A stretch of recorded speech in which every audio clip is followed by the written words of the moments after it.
Hello student, MS class में आप सबका स्वागत है।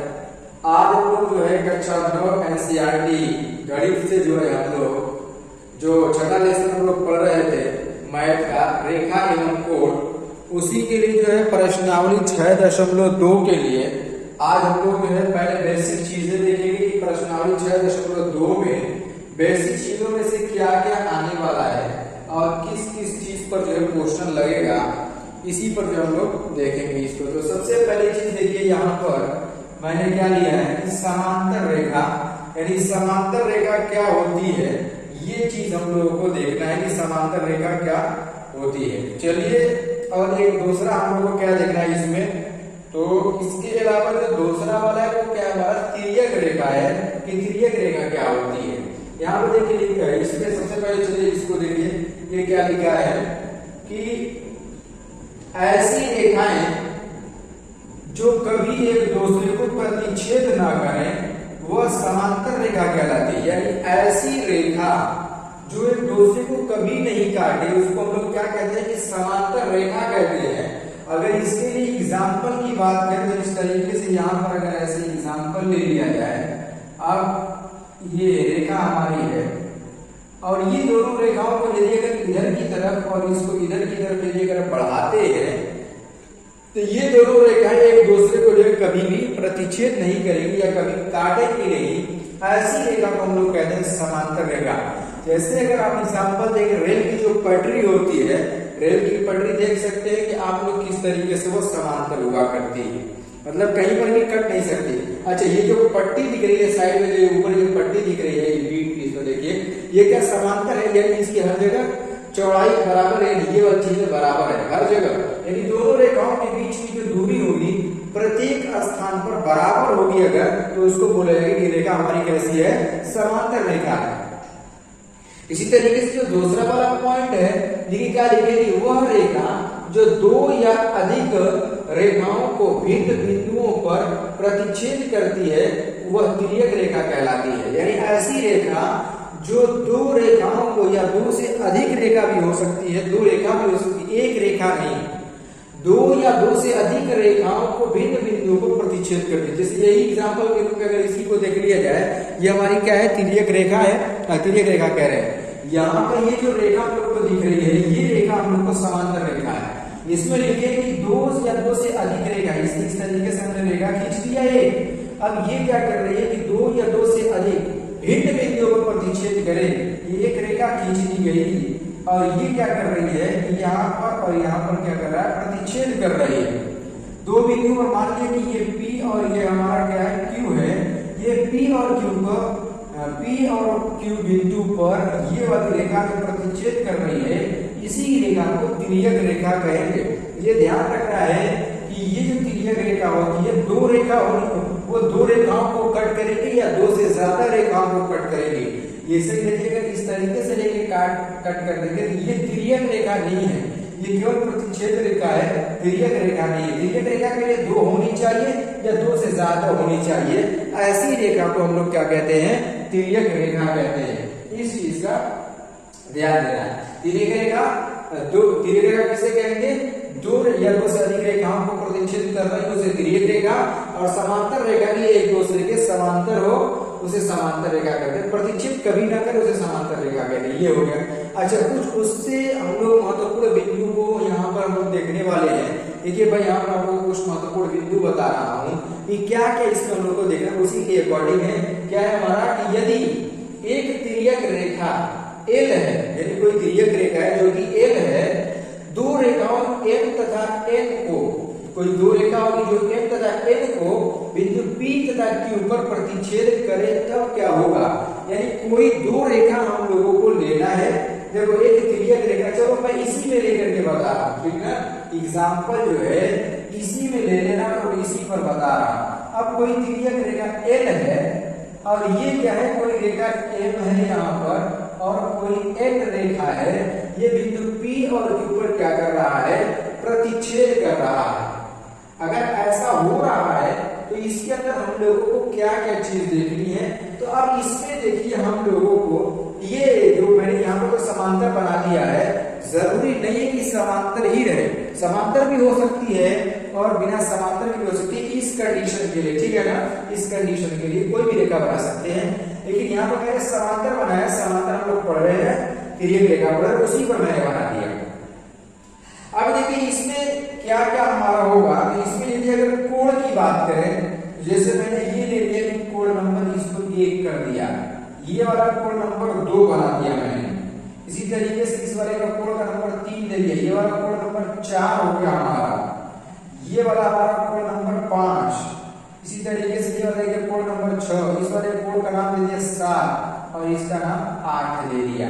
ये देखिए कोण का नाम दे दिया गया, कोण ऊपर ये 1 2 3 4 5 6 7 8 इस तरीके से मैंने क्या किया कि कोण का नाम दे दिया।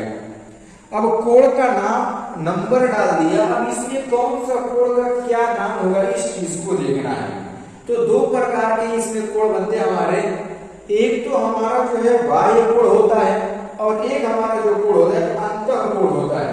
अब देखिए बाह्य कोण में कौन कौन सा होगा, बाह्य कोण, इसमें कोण कौन कौन सा कोण होगा, तो बाह्य कोण में देखिए जरा, जो तीर के जो हमारी ये रेखा गई है, रेखा के ऊपर और रेखा के नीचे जो कोण प्राप्त होता है उसको बाह्य कोण कहा जाता है, और जो रेखा के अंदर होता है उसको अंतः कोण कहा जाता है। तो बाह्य कोण में अगर हम लोग देखें तो कोण नंबर 1, कोण नंबर 2, कोण नंबर हमारा क्या हो जाएगा 7 और कोण नंबर 8, ये कौन सा कोण हो गया हम लोग का, बाह्य कोण हो गया।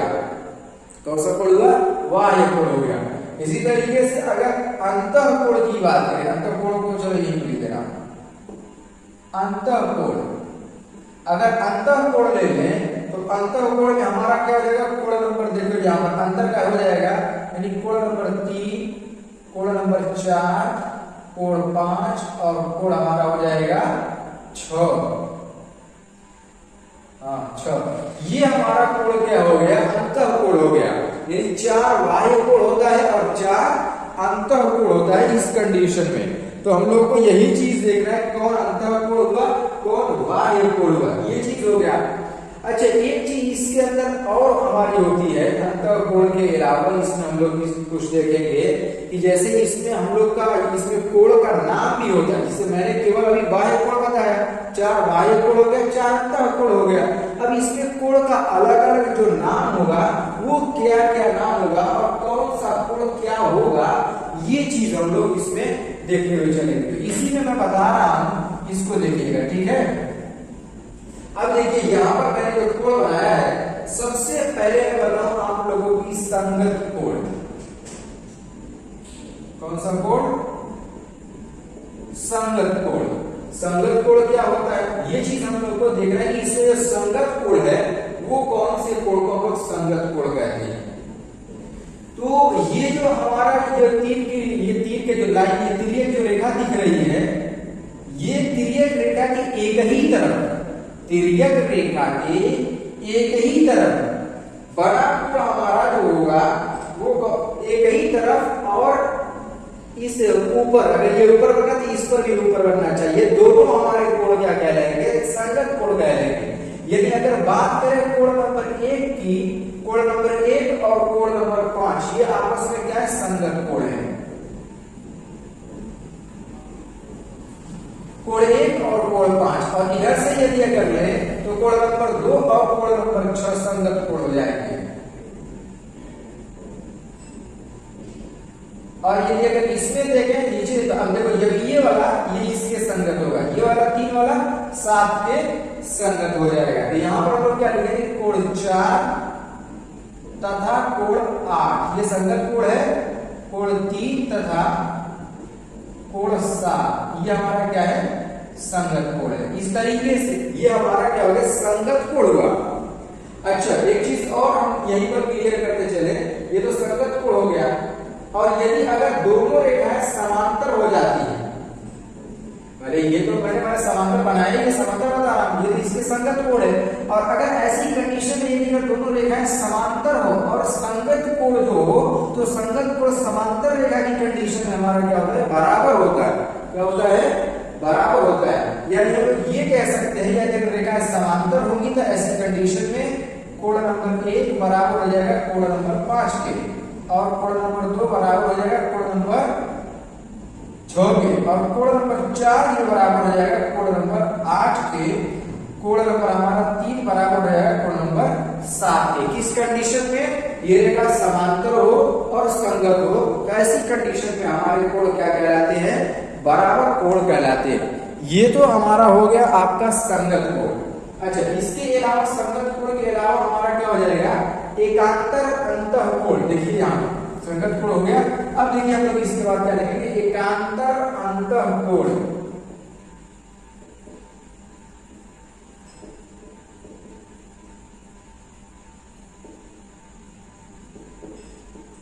अब एकांतर अंतःकोण का मतलब, ये तो अंतःकोण का मतलब हमारा हो गया क्या? अंतर वाला। एकांतर एक के बाद, ठीक, एकांतर का मतलब एक के बाद और कौन सा? अंदर वाला।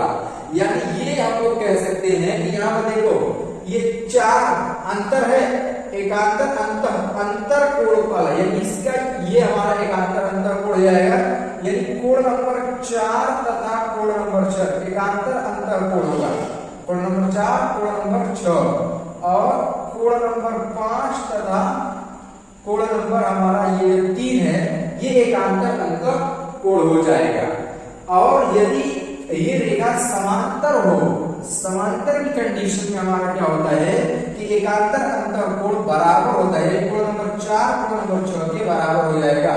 तब ये दोनों रेखाएं समांतर हो, ये तिर्यक रेखा कट कर रही हो दोनों जगह पर, और एकांतर अंतःकोण ऐसी कंडीशन में हमारा क्या हो जाएगा? बराबर हो जाएगा।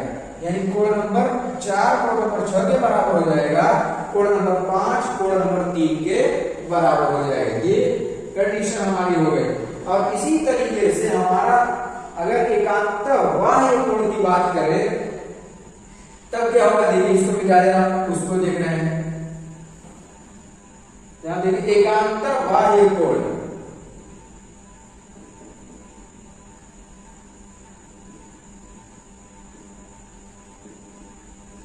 एकांतर बाह्य कोण। अब एकांतर बाह्य कोण में देखो, यानी अब अंदर का नहीं लेना, अब लाइन के ऊपर और लाइन के नीचे का, ये बाह्य कोण हुआ। एकांतर बाह्य कोण लाइन के ऊपर और लाइन के नीचे का हो जाएगा। तो यहाँ पर हम लोग कौन कौन सा कोण ले सकते हैं? यहाँ पर हमारा कोण नंबर 1 है, कोण नंबर 1 और अंतर भी है, कोण नंबर 1 कोण नंबर 7 के हो जाएगा। कोण नंबर 1 तथा कोण नंबर 7 ये एकांतर अंतःकोण, एकांतर बाह्य कोण हो जाएगा। और कोण नंबर 2 तथा कोण नंबर हमारा जो 8 है, ये एकांतर बाह्य कोण होगा। और ये एकांतर बाह्य कोण, और जब ये समांतर होगी तो ये दोनों कोण आपस में बराबर भी हो जाएंगे। यानी कोण नंबर 1 कोण नंबर 7 के बराबर हो जाएगा, कोण नंबर 2 हमारा बराबर हो जाएगा इसके कोण नंबर 8 के बराबर हो जाएगा। एकांतर बाह्य कोण की कंडीशन में, और एकांतर बाह्य कोण हो और ये दोनों रेखाएं हमारी क्या हो? समांतर हो, तब ऐसी सिचुएशन के अंदर ये कोण हमारे क्या कहलाते हैं? बराबर कोण कहलाते हैं। ये हो गया।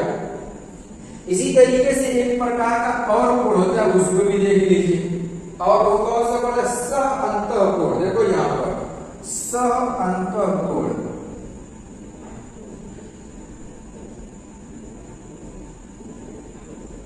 अब देखिए सह अंतःकोण, इसमें कौन कौन सा है?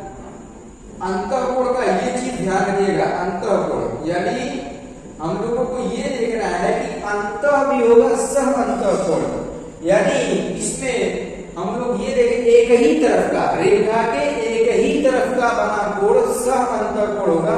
अंतर वाला यानी कोण नंबर 4 कोण नंबर 5 सह अंतःकोण है, कोण नंबर 3 कोण नंबर 6 हमारा सह अंतःकोण होगा। तो यानी यहाँ पर हमारा क्या हो जाएगा कि कोण नंबर 4 तथा कोण नंबर 5 और कोण नंबर हमारा 3 तथा कोण नंबर 6 हमारा क्या है? सह अंतःकोण है। कौन सा कोण है? सह अंतःकोण है।